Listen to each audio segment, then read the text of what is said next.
नमस्कार दोस्तों, स्वागत है आपका हमारे चैनल सनातनी टेलर में।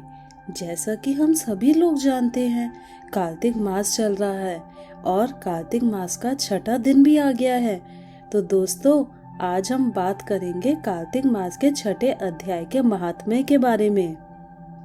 नारद जी बोले, जब 2 घड़ी रात बाकी रहे तब तुलसी की मृत्तिका, वस्त्र और कलश लेकर जलाशय पर जाए। कार्तिक में जहाँ कहीं भी प्रत्येक जलाशय के जल में स्नान करना चाहिए। गर्म जल की अपेक्षा ठंडे जल में स्नान करने से 10 गुना पुण्य होता है। उससे 100 गुना पुण्य बाहरी कुएं के जल में स्नान करने से होता है। उससे अधिक पुण्य बावड़ी में और उससे भी अधिक पुण्य पोखर में स्नान करने से होता है। उससे 10 गुना झरनों में और उससे भी अधिक पुण्य कार्तिक में नदी स्नान करने से होता है। उससे भी 10 गुना पुण्य वहाँ होता है जहाँ 2 नदियों का संगम हो, और यदि कहीं 3 नदियों का संगम हो तब तो पुण्य की कोई सीमा ही नहीं होती है। स्नान से पहले भगवान का ध्यान करके स्नानार्थ संकल्प करना चाहिए।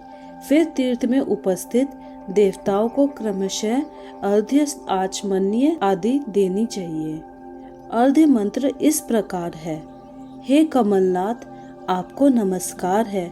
हे जलशायी भगवान, आपको प्रणाम है। हे ऋषिकेश, आपको नमस्कार है। मेरे दिए अर्घ्य को आप ग्रहण करें। वैकुंठ, प्रयाग तथा बद्री का आश्रम में जहाँ कहीं भगवान विष्णु गए, वहाँ उन्होंने 3 प्रकार से अपना पाँव रखा था। वहाँ पर ऋषि, वेद, यज्ञों सहित सभी देवता मेरी रक्षा करते रहे। हे जनार्दन, हे दामोदर, हे देवेश, आपको प्रश्न करने हेतु मैं कार्तिक मास में विधि विधान से ब्रह्म मुहूर्त में स्नान कर रहा हूँ। आपकी कृपा से मेरे सभी पापों का नाश हो। हे प्रभु, कार्तिक मास में व्रत तथा विधि पूर्वक स्नान करने वाला मैं अर्घ्य देता हूँ। आप राधिका सहित ग्रहण करें। हे कृष्ण, हे बलशाली राक्षसों का संहार करने वाले भगवान, हे पापों का नाश करने वाले, कार्तिक मास में प्रतिदिन दिए हुए मेरे इस अर्घ्य द्वारा कार्तिक स्नान का व्रत करने वाला फल मुझे प्राप्त हो। तत्पश्चात विष्णु, शिव तथा सूर्य का ध्यान करके जल में प्रवेश कर नाभि के बराबर जल में खड़े होकर विधि पूर्वक स्नान करना चाहिए। गृहस्थी को तिल और आंवले का चूर्ण लगाकर तथा विधवा स्त्री व यति को तुलसी की जड़ की मिट्टी लगाकर स्नान करना चाहिए। सप्तमी, अमावस्या, नवमी, त्रयोदशी, द्वितीय, दशमी तथा तिथियों को आंवला तथा तिल से स्नान करना वर्जित है। स्नान करते हुए निम्न शब्दों का उच्चारण करना चाहिए। जिस भक्ति भाव से भगवान ने देवताओं के कार्य के लिए 3 प्रकार का रूप धारण किया था, वही पापों का नाश करने वाले भगवान विष्णु अपनी कृपा से मुझे पवित्र बनाए। जो अमनुष्य भगवान विष्णु की आज्ञा से कार्तिक व्रत करता है, उसकी इंद्रादि सभी देवता रक्षा करते हैं, इसलिए वह मुझको पवित्र करे। बीजों, रहस्यों तथा यज्ञों सहित वेदों के मंत्र कश्यप आदि ऋषि, इंद्रादि देवता मुझे पवित्र करे।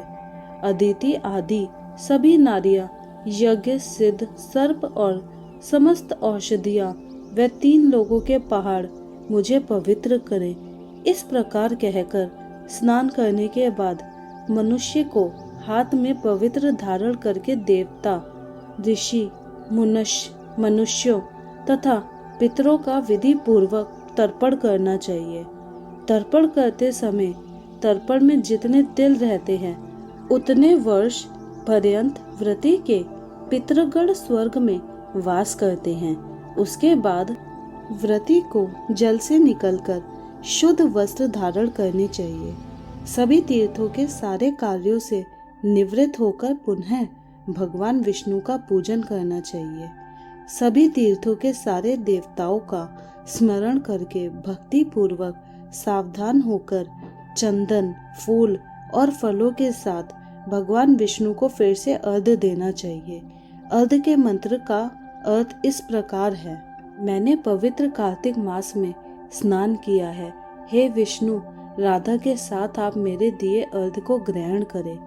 तत्पश्चात चंदन, फूल और तांबुल आदि से वेद पाठी ब्राह्मणों का श्रद्धा पूर्वक पूजन करें और बारंबार नमस्कार करें। ब्राह्मणों के दाएं पांव में तीर्थों का वास होता है, मुंह में वेद और समस्त अंगों में देवताओं का वास होता है।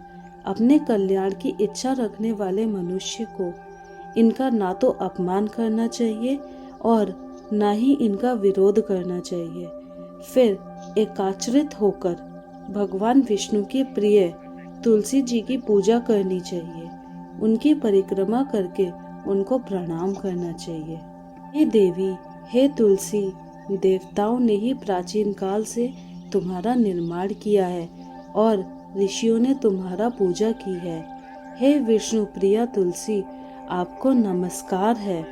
आप मेरे समस्त पापों को नष्ट करो।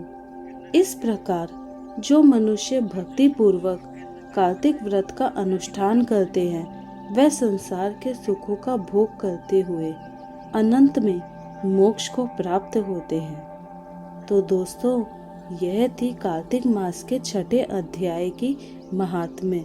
अगर आपको हमारा वीडियो अच्छा लगा हो तो इसे लाइक करके चैनल को सब्सक्राइब करना ना भूलें।